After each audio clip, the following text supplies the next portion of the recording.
So here's a metaphor that I put out in my book, Theological Retrieval for Evangelicals. You can see it there for the longer case. Suppose an author writes himself into a story. Suppose Tolkien writes himself into Middle-earth. And J.R.R. Tolkien is now in the Shire, walking around with Frodo and Merry and Pippin and so forth. Had Tolkien done that, he would not for that reason have ceased to exist in Oxford. In fact, the whole existence in Middle-earth would depend upon him continuing to be in Oxford to write about this. Nor has the unity of Tolkien's person been punctured. He's still one person. Because No, he's not. Gavin, you just confessed Nestorianism. Congratulations. You have done a 30-minute video that has tried to give a reformed alternative to the Lutheran idea, the Lutheran Christology, and you just confessed Nestorianism. How did Gavin confess Nestorianism? Let me tell you.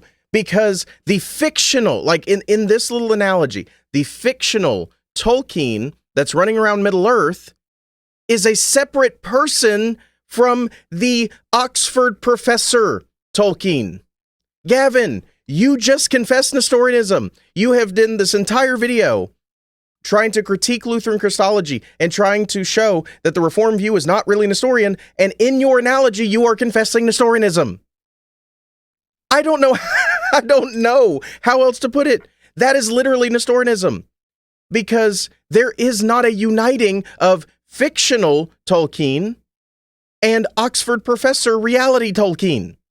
In your analogy of J.R.R. Tolkien writing himself into The Hobbit or The Lord of the Rings, you've literally divided the person. You've created two separate persons that one is fictional Tolkien, the other is Oxford professor Tolkien, and they're not united. You've literally just confessed the story. Oh my goodness. Oh my goodness. Your entire video, 30 minutes long, crescendo to this big, dramatic, important distinction in the Reformed view. We're not Nestorian. Look at this analogy. J.R.R. Tolkien writes himself into The Lord of the Rings, and he's still J.R.R. Tolkien. No, he's two separate persons according to your own analogy. Fictional Tolkien that's in the story, and Oxford professor Tolkien that's writing the story. They're two separate persons. Oh, God. How did this happen? I guess I've ceased being charitable. This has blown my mind. We may go a few minutes over on this episode because I am dumbfounded. We have went through a 30-minute video critiquing Lutheran Christology and trying to explain why the Reformed are not Nestorian. And he uses an analogy that is inherently Nestorian. Wow. I got so excited I dropped my lighter. Give me a second. Oh my gosh. Ooh, that was a doozy. I am swirling right here. Let's see if he's got any more of this analogy. Middle-earth and Oxford are not two different places. They're just two different realms altogether.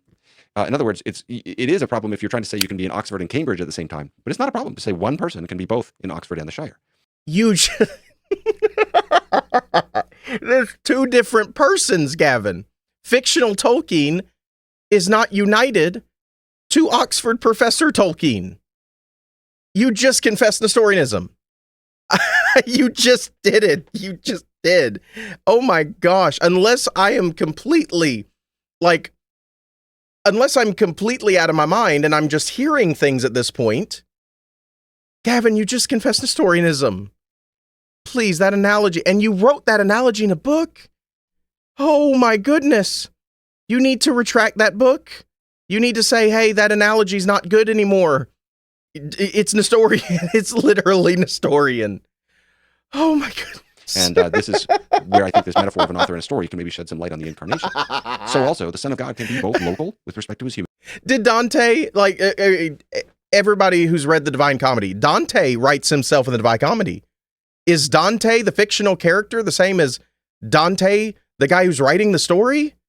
No, they're two different persons. You can tell if you know anything about Dante, you probably know. This is a Nestorian analogy. We went through a 30-minute video. Oh my goodness, I want to say that I've wasted my time. I could have just jumped right to this and said, it's a Nestorian analogy. Gavin, I'm so sorry. If you happen to come across this, I am so sorry. I can't help it. I can't. This is surprising. This is honestly this is one of the greatest episodes of BCBM ever because it's hilarious. We went through this entire thing. I've been pulling up the catalog of testimonies, the formula of Concord. We're talking about the humiliation and glorification of Christ. We're talking about the communication of Christ's natures to his person. And you're trying to give a reformed alternative to the Lutheran Christology. And you make an Nestorian analogy. I'm in tears. I don't know what to say. Gavin, let's finish this off. Human nature and omnipresent with respect to his divine nature. And just two distinct realities, because Bethlehem and heaven are not two different places. So the key is the creator-creation relationship. And there's no Nestorianism here at all. But from this vantage point, the idea of an omnipresent human nature does continue to seem weird. If you were to put it in this metaphor, it would be like the Tolkien that's in the Shire somehow also needs to be everywhere else in Middle-earth or something like that. I'm so sorry. The fictional Tolkien is a different person. You just confessed the story. The fictional Tolkien doesn't have to be everywhere all at once because he's a different person. Because he's a completely different person. He's separate from Oxford Professor Tolkien. I make that metaphor, I extend that metaphor to make the case a little more fully in my book. Or you can look at this video for a more devotional treatment of the extra testament. But I hope that just, well, boy, we haven't resolved the question. This is massive. But I hope it explains why I think a Reformed account of Christology is a more faithful explication of the Chalcedonian tradition than a Lutheran one. I'm just shocked. Gavin, finish this off. We're already like 2 minutes over. Oh, let me light my pipe. Whew. That's it. I hope I've not offended the Lutherans so much that they'll stop watching, because my next video is going to be on penance, and I think they will like that one a lot more than this one. No, on the contrary, Gavin, you did not offend me. You actually made this a whole lot more enjoyable than what I thought it was going to be. That analogy at the end was worth it. Oh my goodness. You actually confessed Nestorianism in this video, by way of analogy. I don't know what to say. On the one hand, I should feel like I've wasted my time. I've gone through all of this.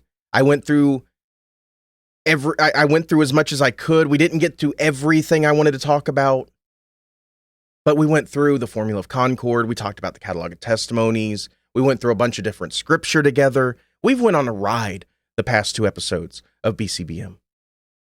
And I was not expecting Gavin Ortlund to make an analogy that was clearly Nestorian. Oh my gosh. I'm not relishing this. I'm not relishing this in the sense that I'm happy that Gavin Ortlund confessed Nestorianism. I'm not happy for anybody that does that. I just think it's a little bit funny that this 30-minute video